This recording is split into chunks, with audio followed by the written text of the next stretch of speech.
I'm going to be annoying. And if you can, I want you all to stand up. You guys are my live audience participation. I'm going to say a few statements, and if they're true to you, I want you to remain standing. And if they're not, I want you to sit down. So first statement, I am a proud Hindu. Good to see everyone is still standing up. Second statement, I am a proud Hindu, and I accept that Britain is my karma bhumi, my land of actions. Again, 100% record here. Third statement, I am a proud British Hindu, and I actively express my Hindu identity. One person? I think you should all tap yourselves on the back. This one will surely get you guys to sit down. I'm a proud British Hindu, and I support England when they play India in the cricket.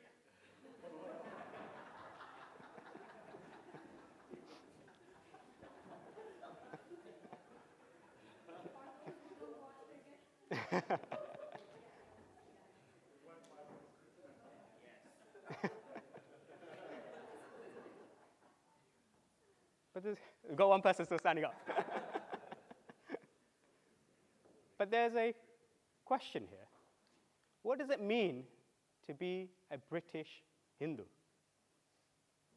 To me, we are a collective that contributes to our British Samaj, both for the betterment and its prosperity.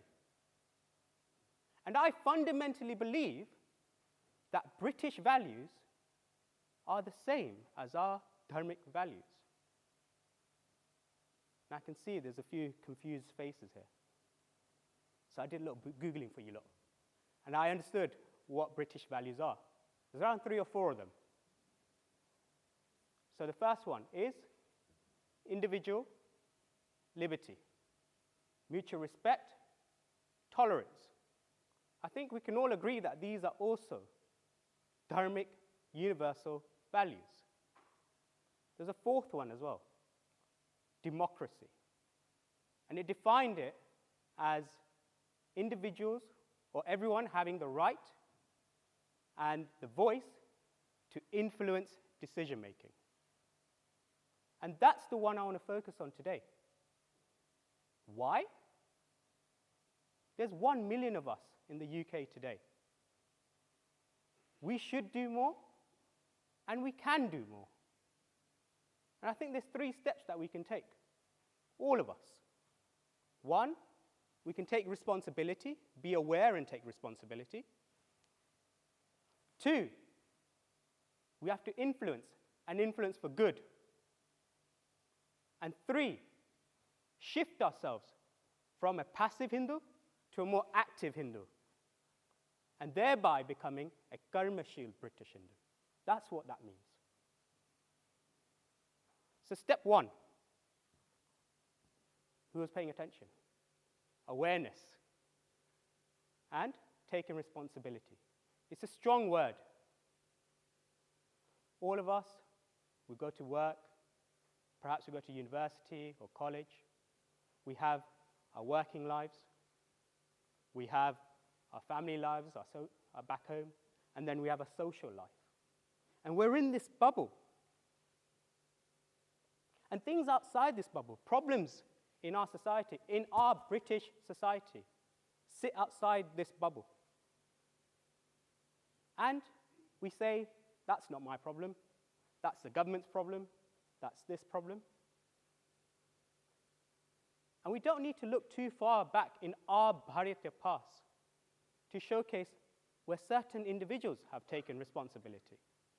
A few decades ago, our freedom fighters have taken responsibility. Why? For the betterment of our society. We can go back further, during the Maratha Empire, and individuals from there, and how they took responsibility for the betterment of society. And then we can go into our epics. you have two armies just about to converge onto war. The drums beating, the shields, the noise, deafening. And in that, a charioteer and a prince make their way from one side to another. Of course, we know this is the Mahabharata, and more specifically, what's about to happen, the Bhagavad Gita. But it's not the learnings of the Bhagavad Gita that I want to share with you today, but it's the responsibility that's taken by Sri Krishna. Here, Arjun drops his bow and arrow. Some people say he's depressed, or he's in fear, or anxiety, or confusion. What does Sri Krishna do? He takes responsibility to remind Arjun of his duties and ensures that Arjun fights the battle for the betterment of society. Krishna knew full well himself that he's not getting anything out of this war. Should the Pandavas win this war, it is they that would win, that get the riches, get the glory, and in fact the kingdom. What did Krishna get instead? He got a curse by Gandhari. She said, just as the way my sons have perished in this war, your Yadav dynasty will perish in the same way, and you will die alone. Yet he took responsibility. As British Hindus, we must all take responsibility. We must all be aware. The problems in the UK, in Britain, are our problems too. That's what we get to learn. Step 2, influence, and influence for good. Now, influence usually has a negative connotation. But I can take you back a few hundred years. The British Raj in India. They looted India dry. They had taken riches from Bharat and moved it to the UK, Britain.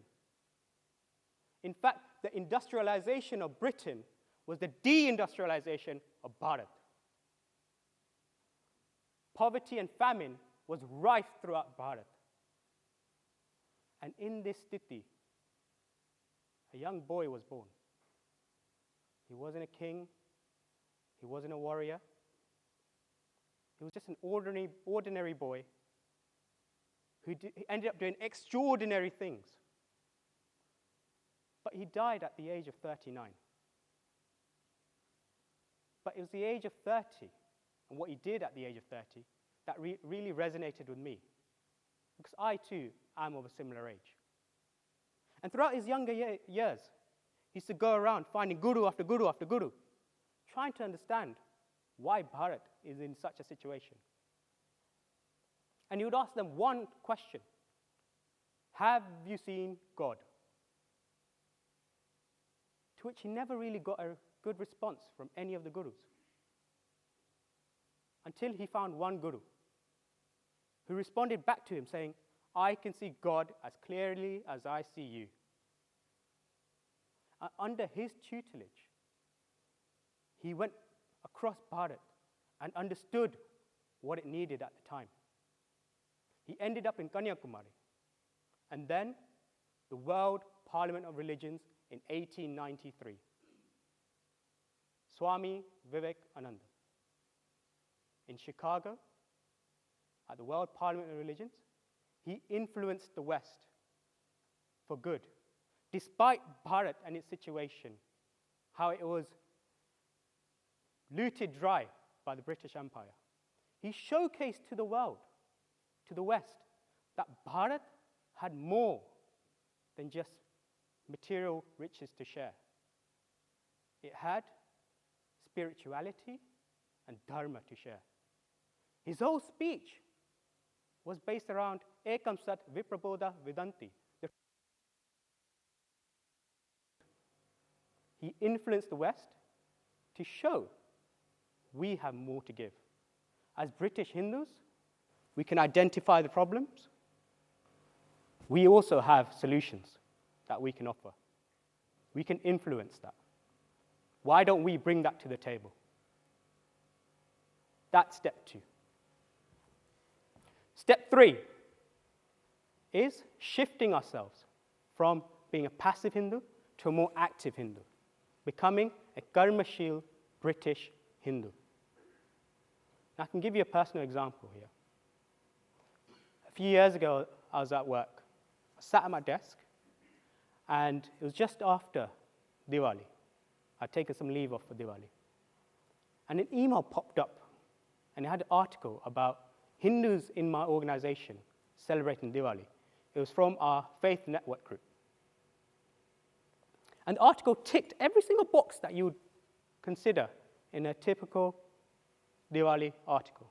Good over evil, light over darkness, knowledge over ignorance. I'm like, this is really good. I quite like this. And then halfway through the article, the first line of the paragraph read, "In the Hindu mythology." That's when the article lost me. Because to me, mythology means a civilization or a culture that's been wiped out. Think about the Mayans, think about the Greeks, think about the Romans. And I was passive. I thought, surely, this problem is someone else's. There are other Hindu colleagues of mine who can make a complaint. Surely they can do the influence. 2-3 days had passed. I was being passive. And then eventually I sent an email back saying, listen, if you change that word, mythology, to dharma, you lose that negative connotations. It will be a positive impact. To which they agreed. They were like, we're happy to change the article on our internet page. But we fundamentally do not have a Hindu representative on our network board. Why is that? Why are we so passive, including myself? As British Hindus, we should be more active. We should find the problems and the solutions and be more active. Now, earlier I asked you all and questioned you all about your identity. What does it mean? And I said, there's 1 million of us. We should do more and we can do more. We have so much to share. Ayurveda, pranayam, dhyan, yogasana. We can provide solutions to problems that we are already seeing in our society. Which is why I urge you all to be aware and take responsibility. Be confident enough to be the influence and shift ourselves from being a passive Hindu to a more active Hindu. And together, we should all become Karmasila British Hindus.